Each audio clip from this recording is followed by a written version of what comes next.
Hello, everybody. Welcome to the Provider AWS meeting on November 13th, 2020. So I don't think we have anything official in our agenda yet, but I had suggested that we at least go through pull requests that folks want reviewed. I know that there's some open ones related to the V2 provider. I think there's at least a couple, there's one to COPS that we can take a look at. And then, yeah, I think that will at least kickstart the discussion. Feel free to add anything to the agenda as we're talking. So with that, I'm going to attempt to share my screen and see if that works. So bear with me for just 1 minute.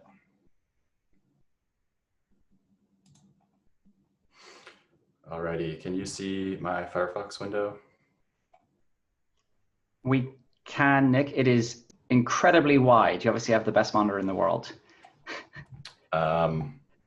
Yeah, I'm not sure if there's anything I can do. Okay, fine. That's fine. It's just, yes. So the text itself is quite small, so we might have to zoom in. But yes, we can see it. It is a full width of the window. We can see. I'm going to experiment by opening up a. Okay, did that help at all? That did. That's much more traditional aspect ratio. Okay. Alrighty. So wonderful. So I'm just going to go ahead and take a look at our Cloud Provider AWS pull requests. And I'm actually going to just posit that, Nicole, do you have any pull requests that you explicitly want us to take a look at?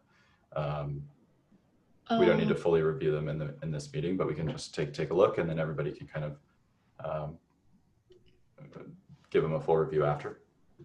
Yeah, so for the third one, the text PR, text initial implementation of text, I think this one is ready for review. And I think Andrew left some comments, and I just updated and addressed some comments. Actually, awesome. So do you want to just give like an overview of how it is so far and the behavior? So I think Andrew, did you want to say something? I was going to say that we already merged the config API PR, but I feel like that one we merged it early, so that's to unblock this PR. But I think it might be good to just go over the merged PR right now and see if we want to do any follow-ups to fix it. So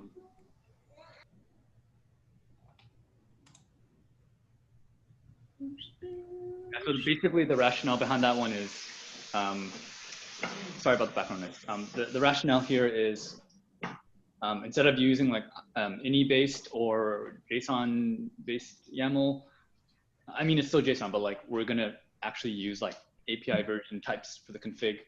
That way we can, API version our configs going forward. So this PR introduces just a really simple API version type that the first field is just cluster name, which we're going to use for tagging and the load balancer name, whatever. And we can obviously expand this type to include other things that we care about in the future.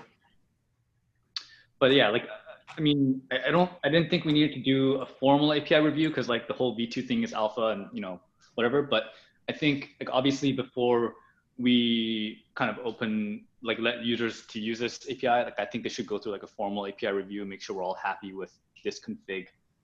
Or even now, getting some initial feedback would be great. Mm-hmm. Yeah. Does anyone have comments on this?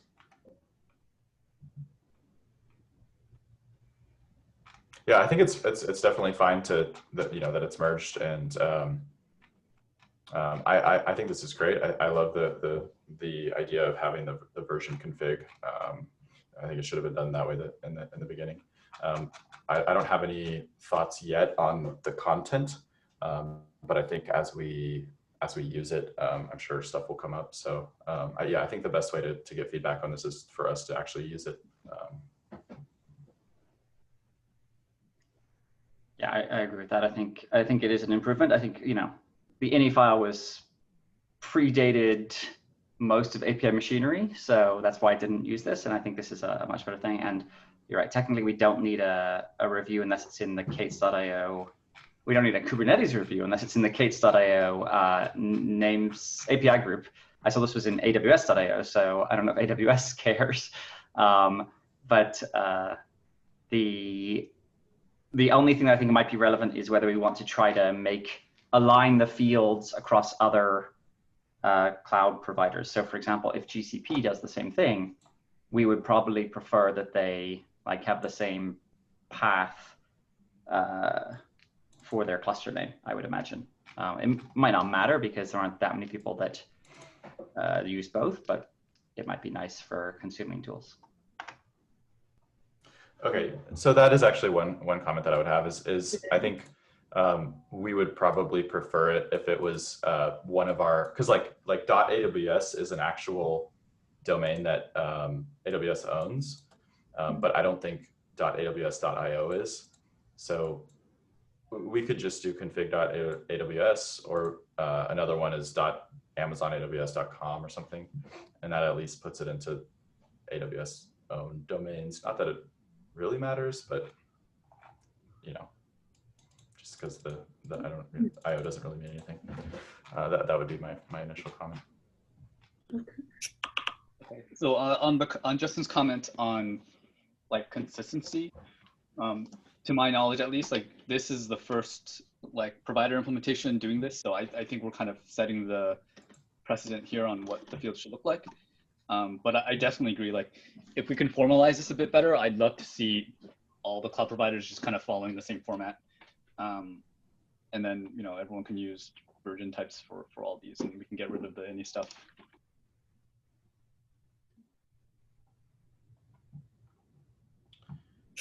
Cool. Okay. Take on the tag PR next. Yeah, so for the tags PR, I think as we are using the defined cloud config struct in this PR, and as we discussed before, we have a tag format that we are using for now. I think I mentioned it in the description. So the format is kubernetes.io/cluster, and the tag value is the cluster ID, cluster name, or cluster name. So that implementation is based on this format and using the defined cloud provider. It's just, I think it's just the initial pass for the tags implementation. So I would like to get any opinions or feedbacks on this PR. I'm still. Yeah, and I was just going to bring up, because I think we had this discussion last time and Justin wasn't there, if I remember correctly. And we're going to ask about the behavior of, or the kind of some of the reasons for the why the tag was the way it was. And so what we understand is that the tag has the cluster name in the key, so that you can, you know, if a resource is shared, you can tag it for all the clusters that share it. But the problem with that format is that, at least from what we've heard with our customers, is that when they try to organize their billing by tag, that format actually makes it difficult to do, because you can, you know, I've never done this, but you can do some sort of a sorting by tag key, and then you divide it into different subcategories by the value of that key. And so it doesn't really make sense to divide it into different billing categories by shared or owned or whatever it is. So we were sort of thinking, you know, maybe we could have two tags that could cover both of the use cases. I think Nadir also had similar feedback that he'd heard from users that he's worked with. I'm not sure if he's actually here today. Yeah, I am. Same, exactly the same reasons. Got it. Can I ask, by two tags, do you mean what's written here in the PR issue? I don't, in the PR where we have like those two, and it's sort of an or do you mean a second tag which is used for ownership. So I think the Billing, I should the say, one, sorry. yeah. So I think, I mean, there's only like, I think not all resources customers care about tagging for billing. I think the biggest ones are like load balancers, just anything that actually costs money. So I think the billing tag would be secondary, but yeah, two different tags.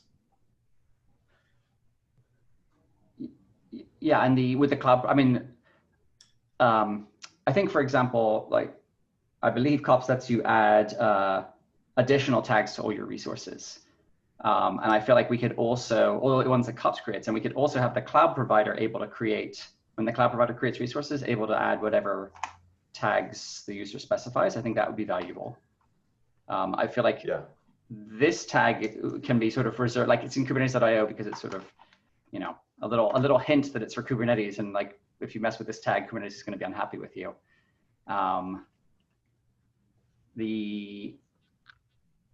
Yes, the status that you described is correct. Like we originally had the Kubernetes cluster key and one value, and that meant we couldn't easily support shared VPCs, I think was the big one, VPCs and subnets. That's why we went to this format with the cluster ID in the key. I know that I think we actually support it I think we deprecated it, but it turned out to be possible to support both formats, but it was sort of tricky. So that I'm wary of the tag that you need to select on when it's shared being different from the tag you need to select on when it's owned, right? You don't know in advance whether you're, the cloud provider doesn't know in advance whether a subnet is shared or owned. So when it's trying to discover the subnets, it now has to query both of those tags if it's as in this proposal.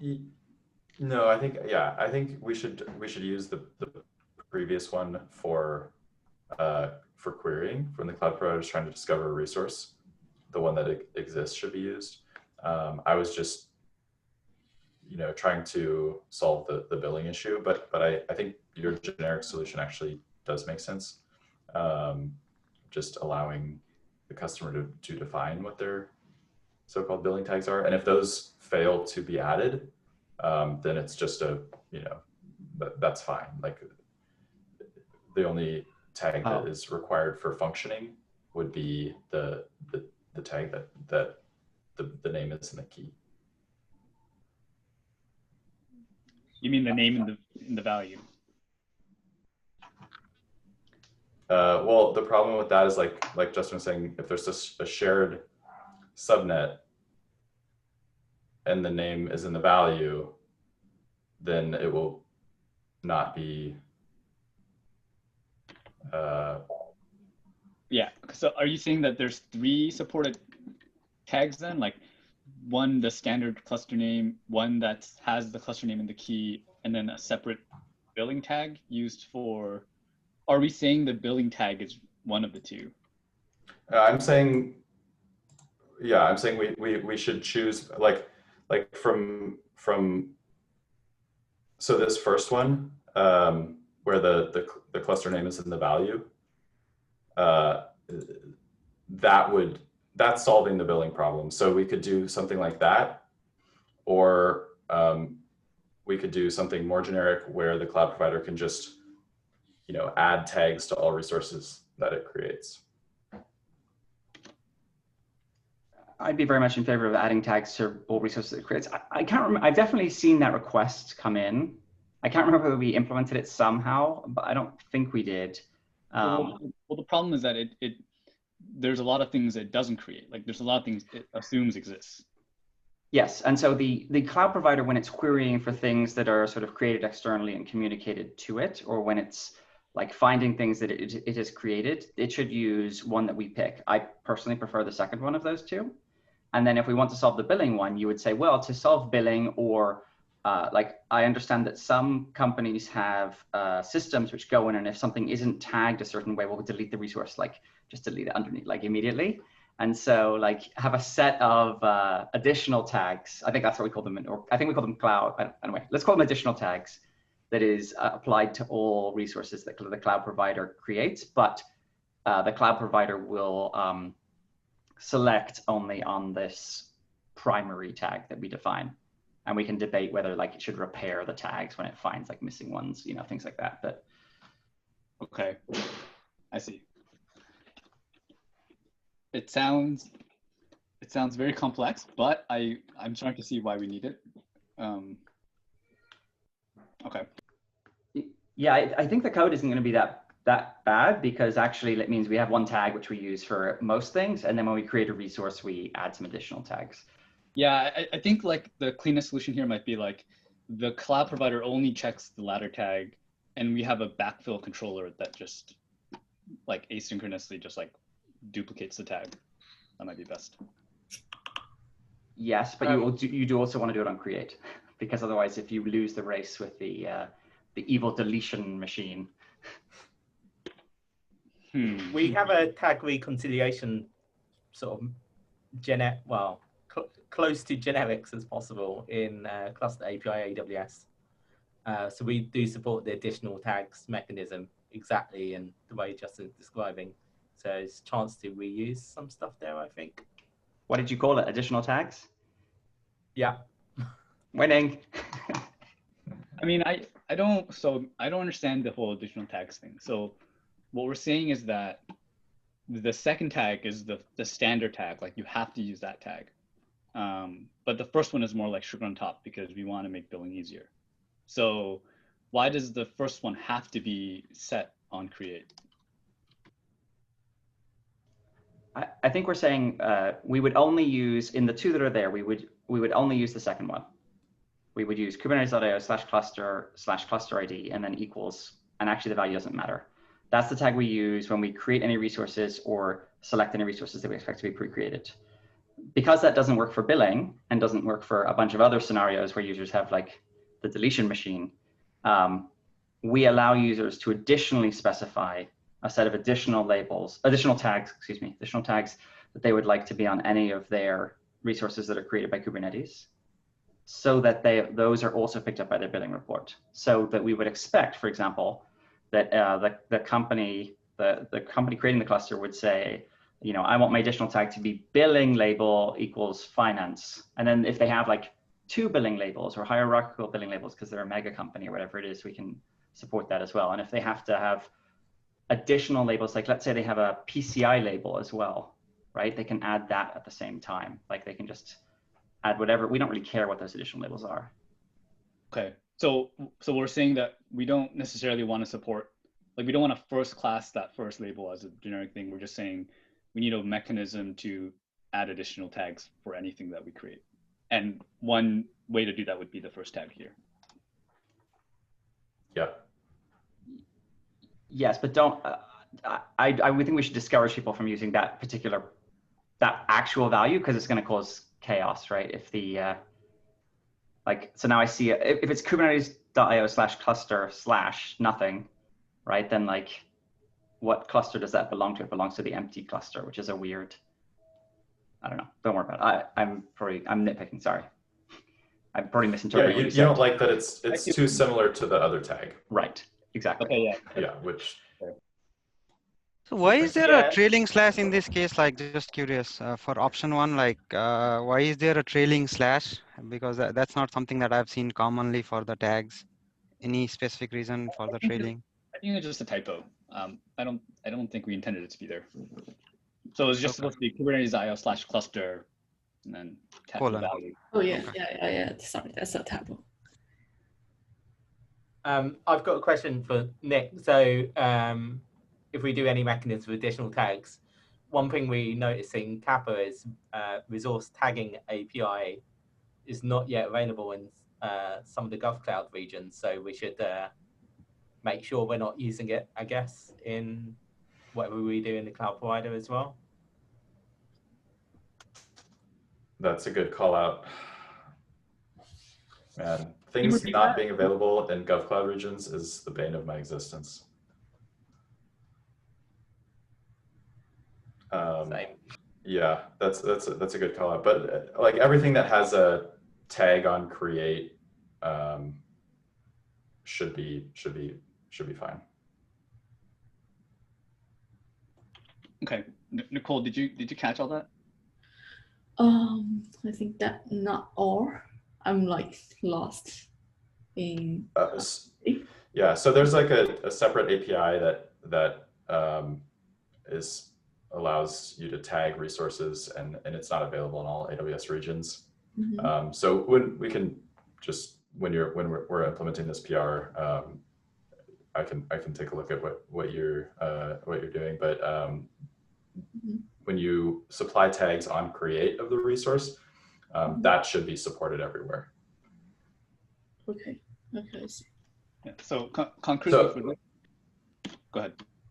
I was just gonna say, Andrew, because you mentioned like that you would prefer this to be in a separate controller, and I'm kind of just curious what you were thinking there, like what the benefit would be, because it seems to me that it would be easier to do this on creation. Yeah. Without having to kind of.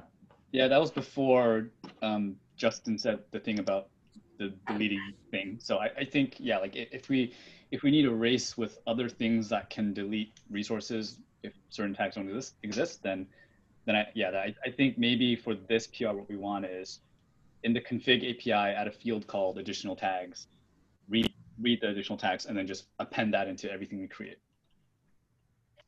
Yeah, the edge case that I was the reconciliation is if in my cloud the cloud config object now, if I add an additional tag, what do we do with the existing resources?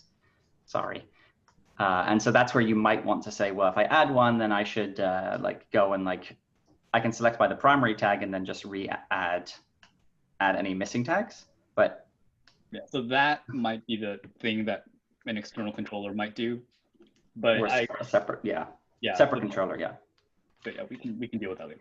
The when you're going to implement this, by the way, if you see some resource creation methods that do not pass the tags in on creation, it is likely because when we first implemented it, the tags on create was not there. It causes all sorts of race conditions, and if you can pass the tags on create, it is much better to do so. So if you have the option, please do it. Yeah, so the EC2 API has changed quite a bit. So if 2 years ago, there was a lot of the the tag on creation were not available, and they've been added in the last two years. Okay, so Nicole, I think concretely for this PR, what we want to do is we want to standardize on the second label format for all the operations. In the config API, add a field called additional tags where users can put arbitrary key values. And then we would have to read that and append that to wherever we create resources with tagging. Okay, I see. Cool.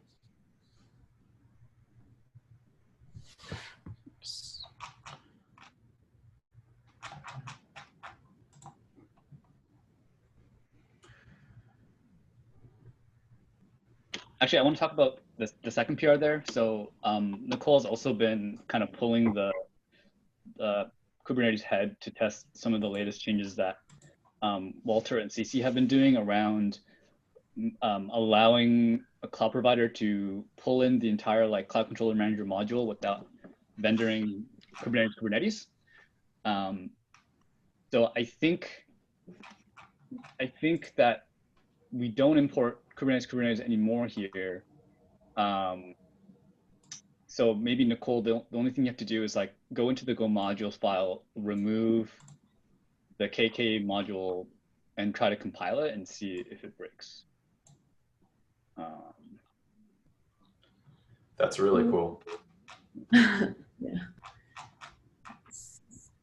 So yeah, we just have to remove that line that Walter commented on and see if we can compile that's everything. Okay, I will try that.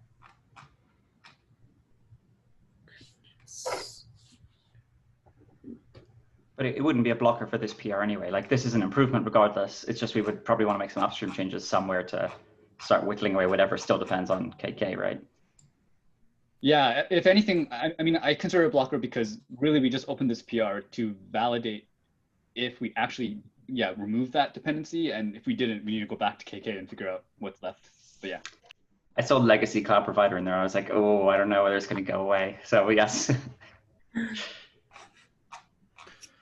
And that actually reminded, this is somewhat of a tangent, but Andrew, since we're stopping new features in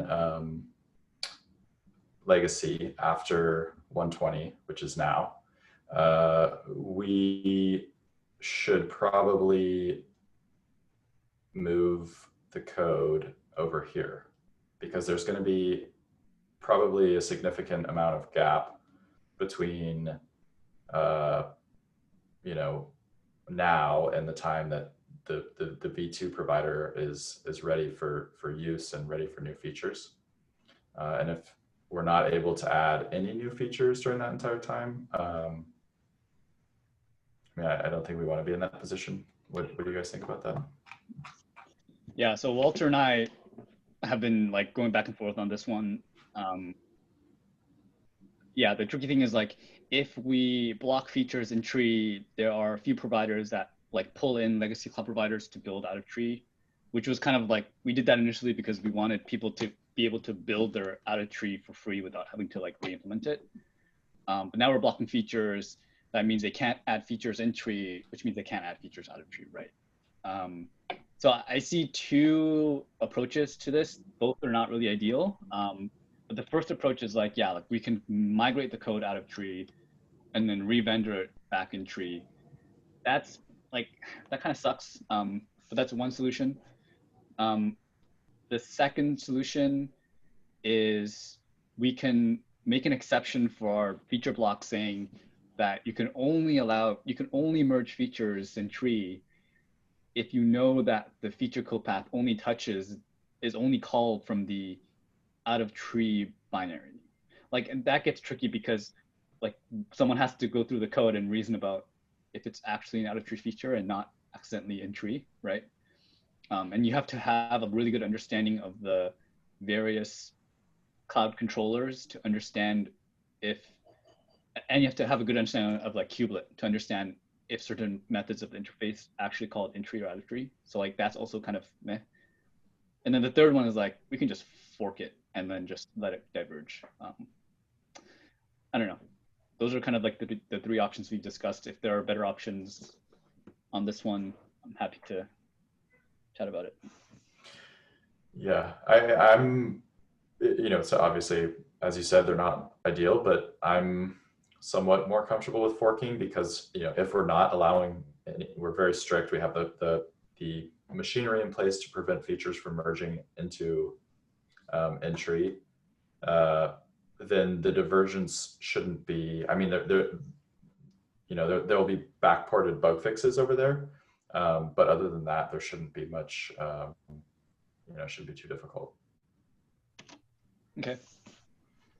I also agree with thoughts, though.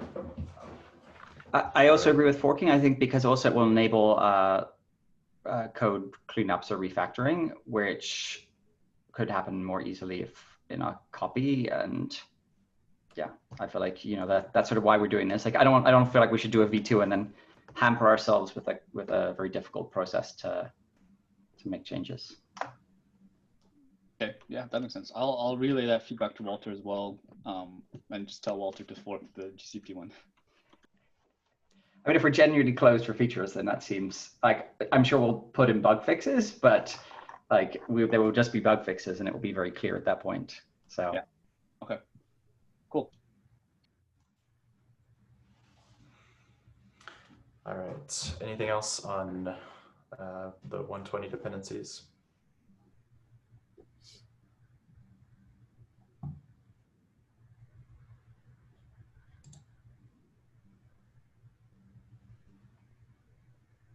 So do you want to talk about the load balancer PRs at all? I think load balancer PR would be better to review after the tax PR because it depends on the tax implementation.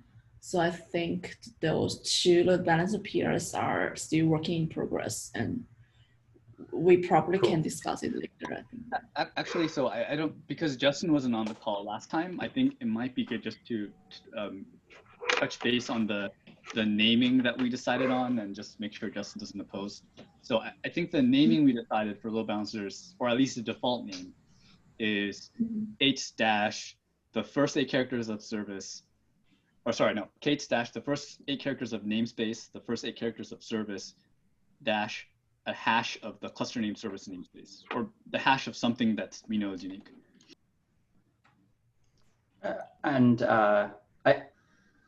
That sounds good to me. The something which happened with ELBs or ELBv1 was that the name is exposed publicly in the DNS name or the DNS name, and I think that's also the case with NLB actually, right? Question mark. And then just like, is that a information disclosure problem, and is there a way to say actually like my service is super secret, and like, I mean, we could just say like use a different name, like don't call it like evil service to overtake the universe, like give it an alias name, nice service or something. But I don't know if like that would be my only concern, because yes, it makes sense and it avoids the problem of mutability. Like we've always in the past had problems with the name being mutable. If you like allow an annotation and what we do about that, but if it's a namespace name, that's immutable, so that's good. Yeah, I'd also like to introduce, so like in the same way we're talking about like naming policies, like we definitely want to support host names as a name, but there's a use case for using instance IDs as a name. Like I'm thinking that in the config API we should just codify known naming policies. So like for load balancer, the default can be like what we just said, but then you can set like a naming policy to UUID, and it preserves the behavior of like A plus UUID. Like I feel like those are things worth codifying, like same with the node name. Yeah, and so I think I need to look at the PRs, and now you've maybe realized. So the other challenge is going to be if I have if I change that strategy, and the canonical changing will be when I upgrade from Cloud Provider v1 to Cloud Provider v2 with existing load balancers. Yeah, we'd have to think through that. Yeah, I definitely think we need an upgrade story, and yeah, just initial thoughts would be just you'd leave them. So Cloud Provider v2 would have to support the naming policies of Cloud Provider v1. We might be able to get away with tags, maybe. So like I know that the load balancer APIs in the past have not been as rich in terms of querying by tag, but maybe we can beg our nice friends at AWS to like make that a bit richer, or maybe it already has been made richer. So we could do something like that and like use an immutable key, or like use immutable values as the selectors instead of like, because in the past the only query you could do that was fast was querying by name. If that has been addressed, maybe that would help things out. So like we have the AWS load balancer controller, and that's how we do, like we don't depend on the name. We query using the AWS tags for the load balancer. So like something that we implemented recently to offload NLB IP mode from the cloud provider. So cool. I'll have to have a look at how you did that. We query the load balancers and then we match the tags. That's as far as I know, that's how we've been doing. So query is in list them all, or query is in list them all and match the tags right now. So because the load balancer would be limited on an account, right? It's not like infinite. So there's some upper limit on that. So something that we could improve upon eventually, of course. One of the things also we can consider, like when we were doing the V1, when we were doing the original cloud provider, we didn't do this, but we could do more of a polling list strategy. I think we've talked about this a couple of times. Like it's a much more predictable load to every 30 seconds list all load balancers than it is to, in response to user actions, start like listing individual load balancers. And we've had problems with volumes, I think, in the past, and attachments of that, where if we went to a list everything model, or list with whatever filters we can pre-apply that apply to the cluster, that could be actually an improvement and would wouldn't require changes to the AWS APIs, or wouldn't rely on changes to the AWS APIs.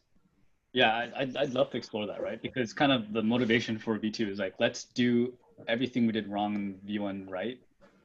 So that, like, I've seen several issues like in KK around people hitting resource quotas and whatever, or API quota limits. So yeah, like if we can do something that like pulls the entire list of load balancers and then like puts it in an in-memory cache or something that would improve that, like I think that's definitely worth exploring early on.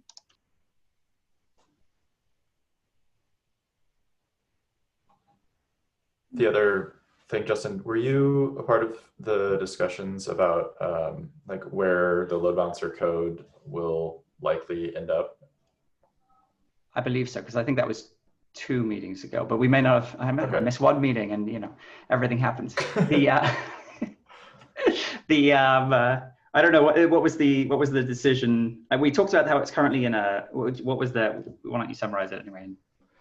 So my understanding, Kishore, you can correct me, but like the NLB code will probably move to the AWS load balancer controller, because we already have the instance. There's 2 different, there's the IP mode and the instance mode, and one of those is in the load balancer controller. So it kind of makes sense to just put the NLB code together. Kishore, want to add anything to that? Yeah, so we had to do the IP mode out of the tree because of the API limitations. And then since we already have the code, it might make more sense for us to support the instance mode, which we're targeting like pretty soon. We're also going to support instance mode out of the tree. And this, like, because of the compatibility issues, we still have to leave some of the code in the cloud provider, like some basic support for the load balancer for customers who do not want to install the controller. They will have some basic load balancer support from the cloud provider code, but if they want more advanced support or faster changes, they would want to go to the load balancer controller, which provides both NLB and ALB support. So that's how we've been planning for now. We already patched the cloud provider code to ignore like certain annotations, like if the load balancer type is external or IP, NLB IP, we make the AWS cloud provider ignore creating resources for that. So that's the path that we have been taking. That's what we discussed last week as well. And the eventual plan is like even out of the tree cloud provider, if we can provide some sort of library, the AWS load balancer code, they can actually use the same code for like cloud provider as well. So that's what we've been talking about lately. Yeah, that makes a ton of sense to me. Like put the code in the best place, and then we can almost have the discussion of how to deploy it. It's sort of a separate discussion, right? Like we could have 2, I always get this wrong, 2 containers in the same pod, right? And sort of say like, you know, like do this, or we could actually vendor the code into cloud provider AWS, and they have different advantages on each. But you know, like I think it's not necessarily something I don't expect too many users are going to deal with it directly. So I think it's fine. I think it makes sense. Yeah, so I think like concretely what that means for V2 is like we're only going to implement like ELB, and it's not going to call NLB or anything. Like yeah, like you said, maybe if the controller is like vendorable, like we could pull it in, but like I think it makes sense to just make that clear-cut line and say like by default we support ELB. If you want NLP or whatever fancy stuff, go install the other thing. Is there any interest in putting ELB into the other project? So like this, the ELB is going to be deprecated. The V1, the classic load balancer would be deprecated. So we prefer to move to the ELB V2. That is the reason. Because that makes sense. What I was going to say is, I guess the flip side is how would you feel if you want to deprecate ELB v1 and we're like, well, cloud provider v2 only supports ELB v1, and if you want the like, ELB v2, like you have to go install this other thing. That feels like a little off message there, right? Yeah, so there are some hesitations from the customers, like they're kind of like having to install a controller. They kind of don't like that idea. Some of them don't prefer that. So we'll have to come up with some story in that case. And one more concern is like it would also involve some backward compatibility issues, right? Now suddenly like some load balancer the customers had in V1 is gonna stop working in V2. So we'd have to also work around that story a little bit. I don't know if Peter's listening, but we are doing ELB or ELB to NLB or ELB V1, yes.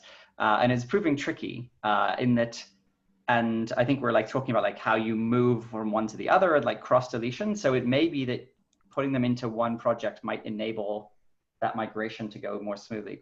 Peter, do you want to give us a little bit of background on what's going on?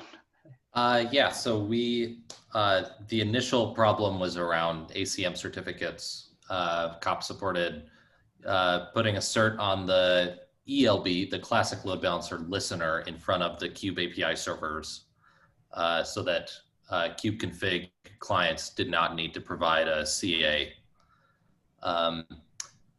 With COPS exports admin credentials for a kubeconfig file for cluster admins. By default, it was exporting client certificates and basic auth credentials. And it turns out when you provide an ACM cert, the client certificate couldn't be used because the cert's not being passed through to the API server pods. It's only, the TLS session is only between the client and the classic load balancer. So that meant kube control or client go was falling back to basic auth credentials automatically, silently. And so with Kubernetes 119, which removed support for basic auth, that meant that our admin credentials could no longer work on 119 clusters. So what we ended up having to do was migrate the API server load balancer to an NLB and set up a second listener so that there will always be one listener that does not have an ACM cert. And then if you provide an ACM cert, that will end up on a second listener.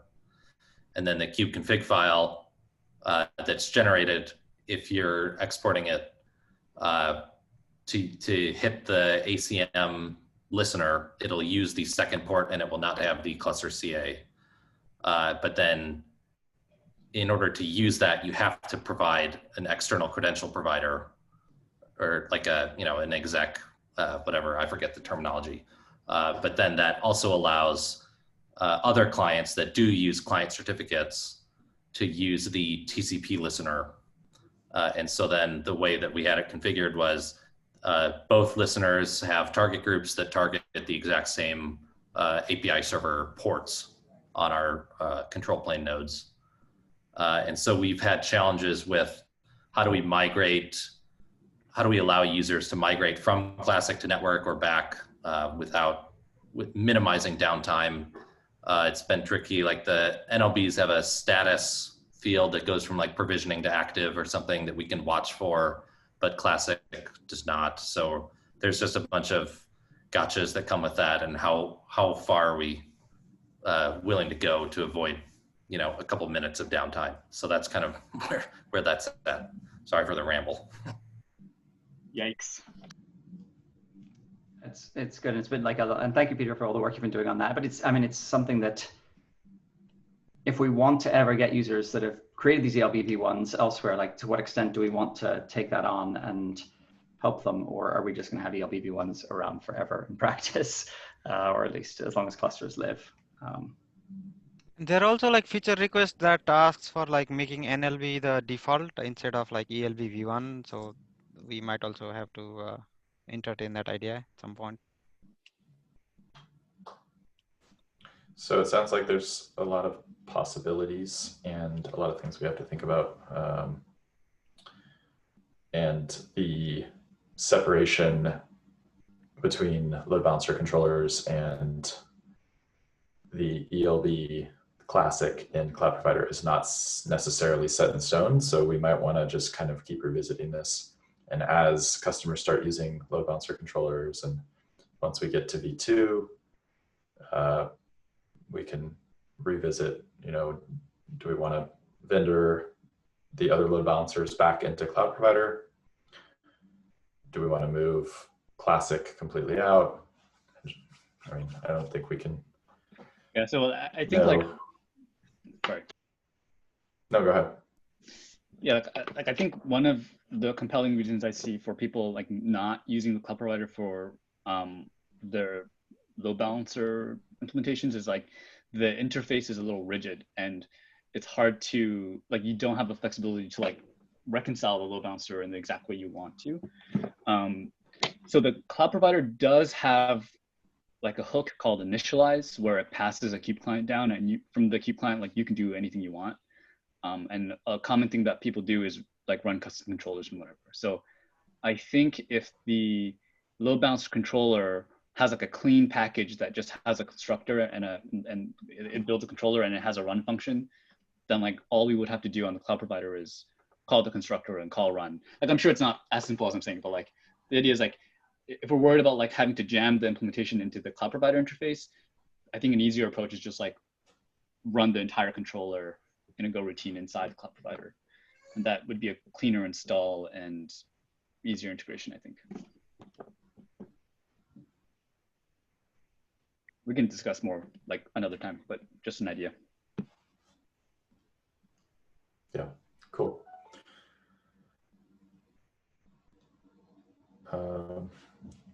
Any other topics that people want to cover?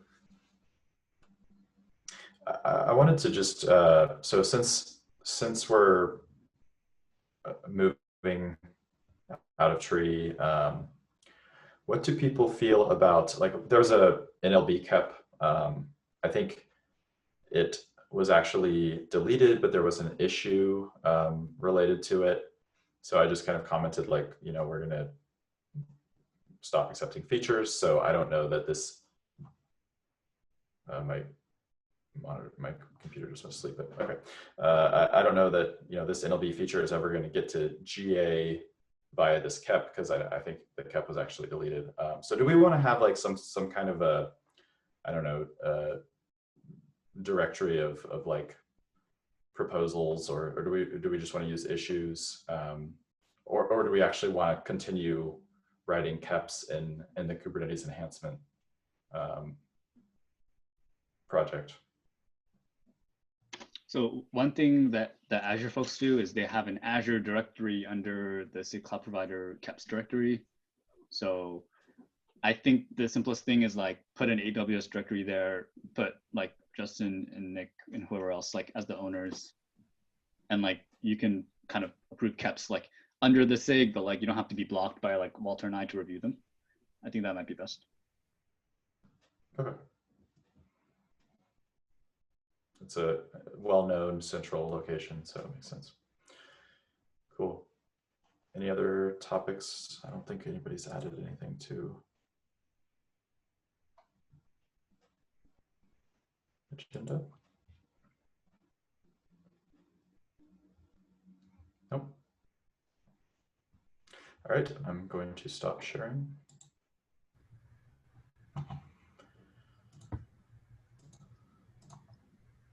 Cool. I think that does it for the meeting, unless anybody has anything else. Justin, you can stop recording.